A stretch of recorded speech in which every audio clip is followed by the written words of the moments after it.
Ford-Willilams Palmetto Middle School. I teach 6th grade science.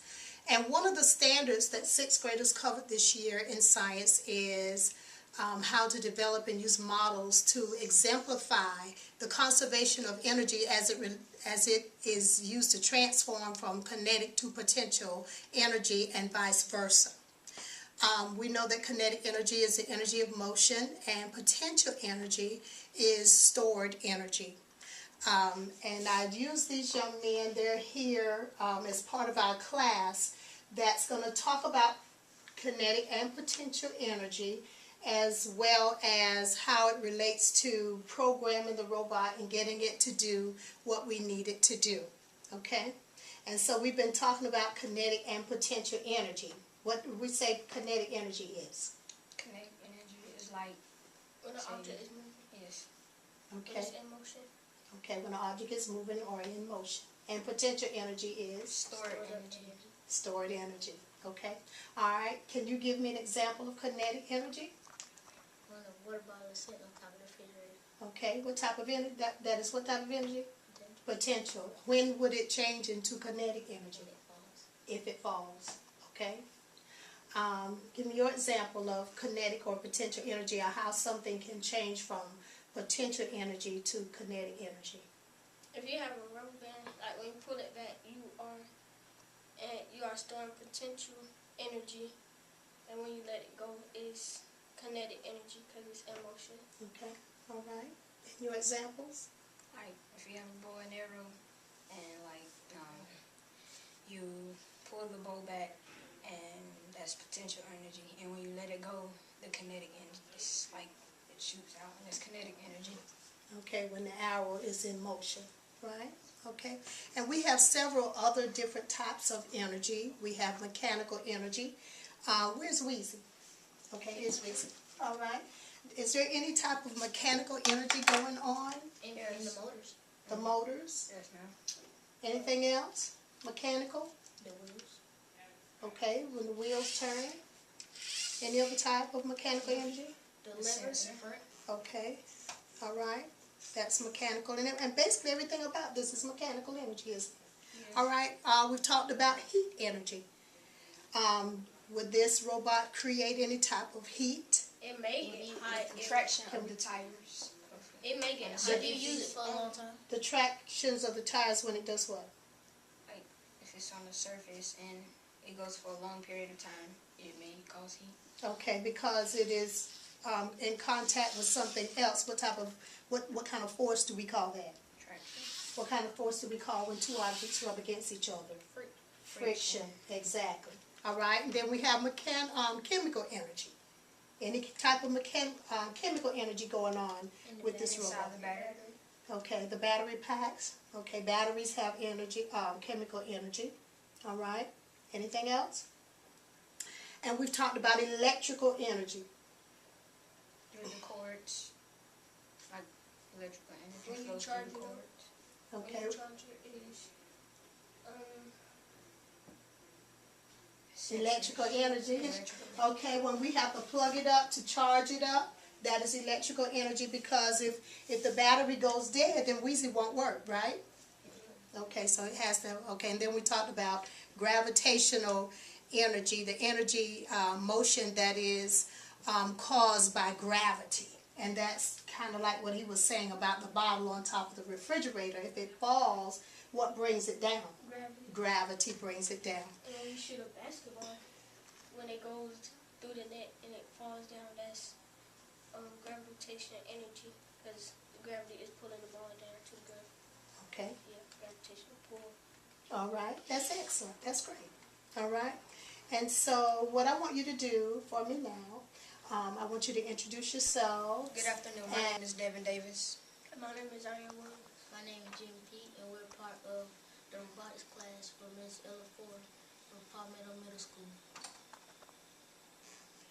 And Okay. we'll show you how we're amazing. We started off with a start block, which starts the robot, and we have a move steering block, which is It has no turn, and the power is set at 50, and it has 3 rotations. And we have a we set it to seconds, and we set it for 1 second. And we have another move steering, and we have it on rotations again, and we have it turning right 45 degrees. And power is set to 50, and rotations for 1. We have a sound block. We have the volume at 100, and the sound is a piano. And we have another weight block for another second. And we have another move steering. It's set to go straight at power 50 and rotations 2. And we have another sound block which has another piano sound, and the volume is set at 100. We have another move steering block that is turning left at negative 25 degrees, power 66, and rotations is at 2. And we have another move steering block that's set to go straight. We set it for rotations, and we set the power at 60, and we put the rotations at 2. And we have another sound that's set for D flat piano, set for 1 second, volume at 100. And we have another sound block that has a high-pitched beep sound that is 197.5, and for 1 second at volume of 100. Then we have another sound block. It's a piano sound. Time is 1 second and volume at 200. And I'm going to show you what Weezy how.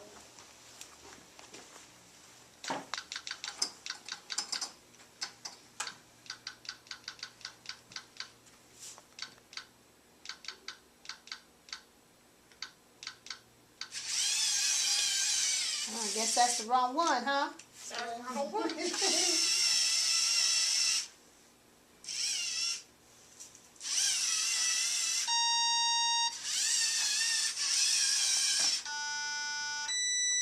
Okay. All right. So go ahead.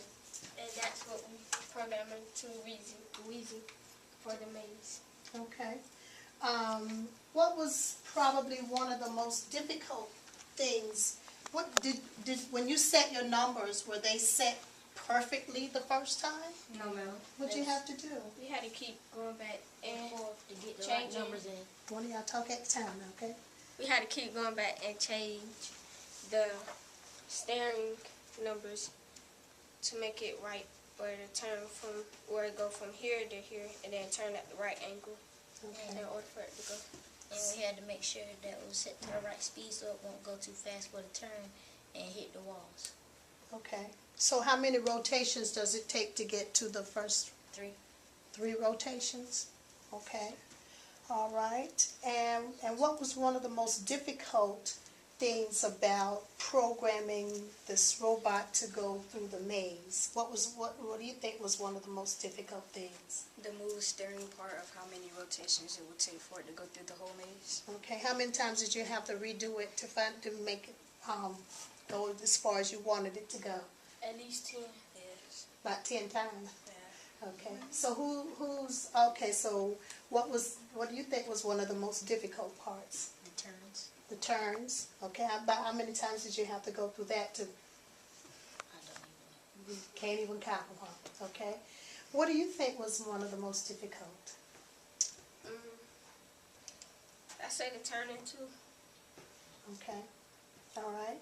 So I know I came up with the idea about the maze. I know that.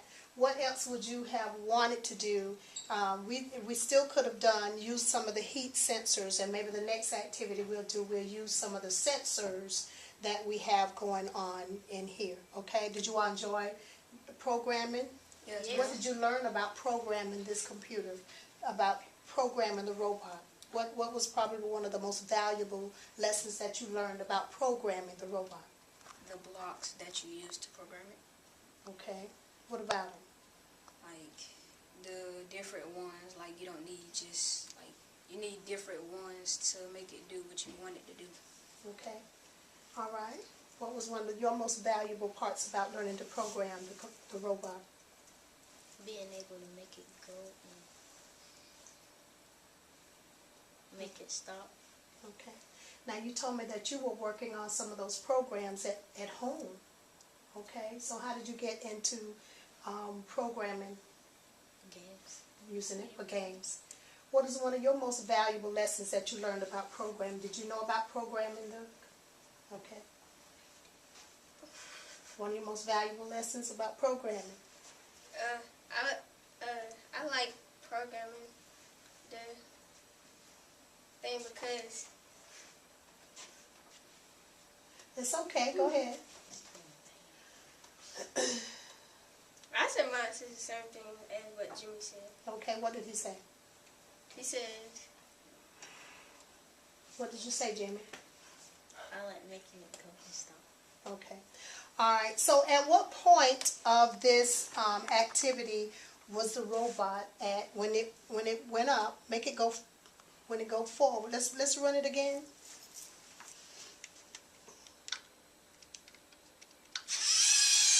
Okay, still the wrong one, right? That's a out of control robot there. Okay. Now at what point was it?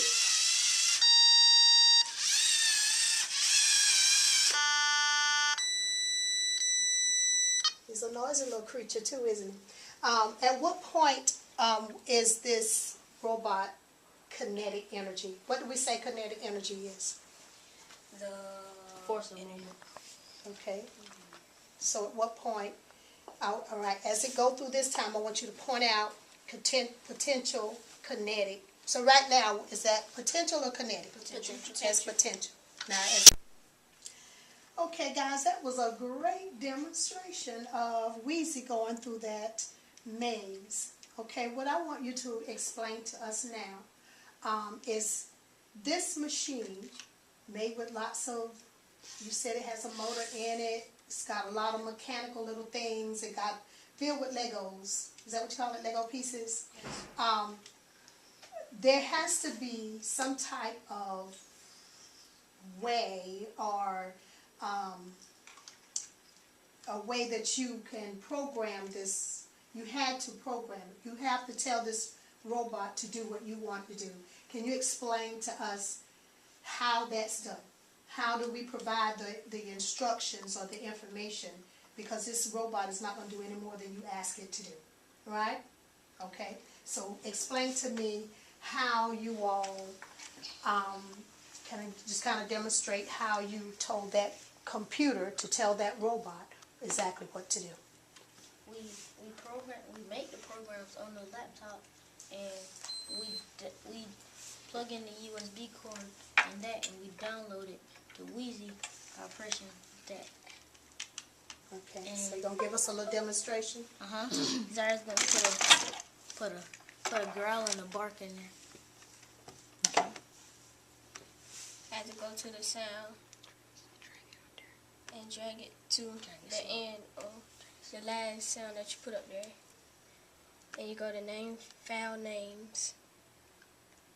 And I had already used them.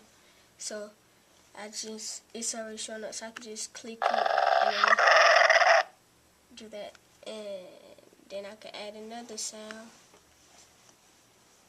Put it to the other bark. and add a bark. Then just hit the download and make a sound. She's ready. And then we test And you it. go to the profile that it's in.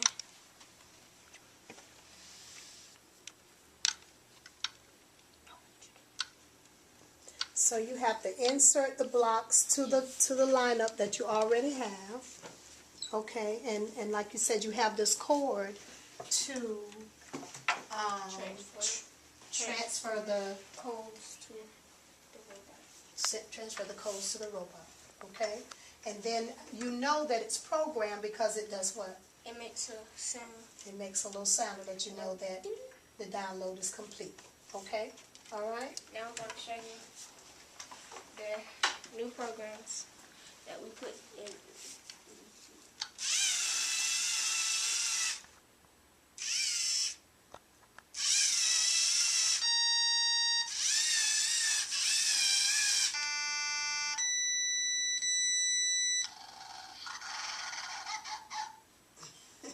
Okay, so you can actually go through and take some of those sounds out and change. Can you change up the sounds that you already had right here? Okay. And there is a sound energy. It's another type of energy that we talk about. Okay. And so, who's the best programmer in here? Who's the best one? All right, best programmer. All right.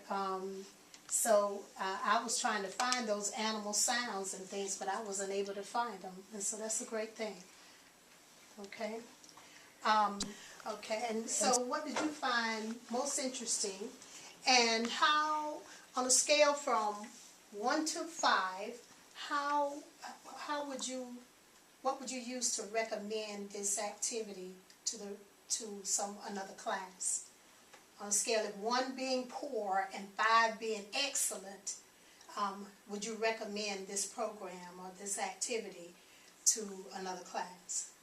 I would give it a 4. A 4? Okay. Give it a 4.5. A 4.5? 4.9. I was Okay. at 5. So you think it's an excellent idea for the rest of the classes to do? Okay. And certainly we're going to use you all to, we'll use the smart board to show the rest of our class that you're already in, and we've used this class before. I think Devin has helped us out, Jimmy and Zaire has gotten on board, but we're going to need you to help the other folks in our class to learn how to use this program, because everybody has to learn how to program and use the robot. Okay, it would be an excellent idea if we had extra robots to use in the class, because one little robot, I mean, you know, not a whole lot of fun, is it, for the whole class at one time? And so we want to recommend. I'm kind of disappointed that you didn't give it a 5, because I enjoyed using Weezy this summer, learning how to program. I still got a lot to learn as well, and you all have taught me some things, and I appreciate that. And so we'll use this, and you all are going to be my helpers and my instructors to help instruct the rest of the class on how to program and use the different blocks to put in the different codes to program the robot to do what you want it to do. I think Devin even had it lifting up an object. Didn't you have it picking up something? Yes, ma'am. Okay, all right. And also he has some demonstrations of something on his phone where he's been videoing and things, and y'all had it spinning around like that. What kind of program did you use to make it spin? What did you tell it to do?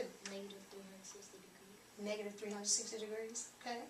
And so that caused it to spin. So there are other little programs that we can get to, and so we thank you so much for being our first video for robotics. I hope you had fun, and we'll do it again next time, okay? Thank you so much.